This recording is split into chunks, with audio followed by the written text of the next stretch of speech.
বাংলা সিনেমায় যখনই নতুন কোনো লুক বা রহস্যময় চরিত্র আসে, তখনই দর্শকদের মধ্যে শুরু হয় তুমুল আলোচনা।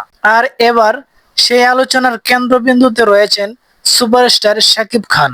তার নতুন সিনেমা রকস্টারে তিনি হাজির হচ্ছেন একদম ভিন্ন এক রূপে। টিজারে দেখা গেছে লম্বা চুল, ভয়ঙ্কর স্টাইল আর চোখে আগুন জ্বালানো এক লুক। অনেকেই বলছেন এই সিনেমায় শাকিব খানের চরিত্রের নাম হতে পারে আগুন। কিন্তু প্রশ্ন হলো, এই আগুন আসলে কে?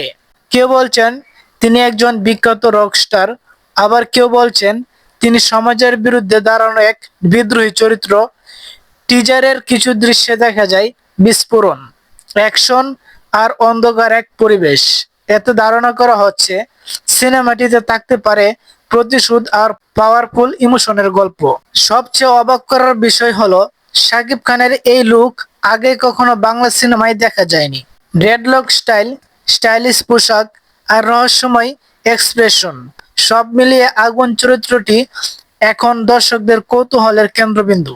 অনেকে আবার বলছেন আগুন শুধু একটি নাম নয়, এটি হতে পারে ধ্বংস আর পরিবর্তনের প্রতীক। এদিকে সোশ্যাল মিডিয়ায় ইতিমধ্যেই ভাইরাল হয়ে গেছে রকস্টারের টিজার। ভক্তরা বলছেন এই সিনেমা হতে পারে শাকিব খানের ক্যারিয়ারের সবচেয়ে আলাদা এবং স্টাইলিশ সিনেমা। তাহলে আপনার কি মনে হয়, আগুন চরিত্রটি কি একজন রকস্টার নাকি ভয়ঙ্কর কোনো বিদ্রোহী? কমেন্টে আপনার মতামত কিন্তু জানাবেন। আর রকস্টারের আরো আপডেট পেতে আমাদের এই সোনার চ্যানেলটি এখনই সাবস্ক্রাইব করে দিবেন। ধন্যবাদ। সবাই ভালো থাকবেন, সুস্থ থাকবেন। আল্লাহ হাফেজ।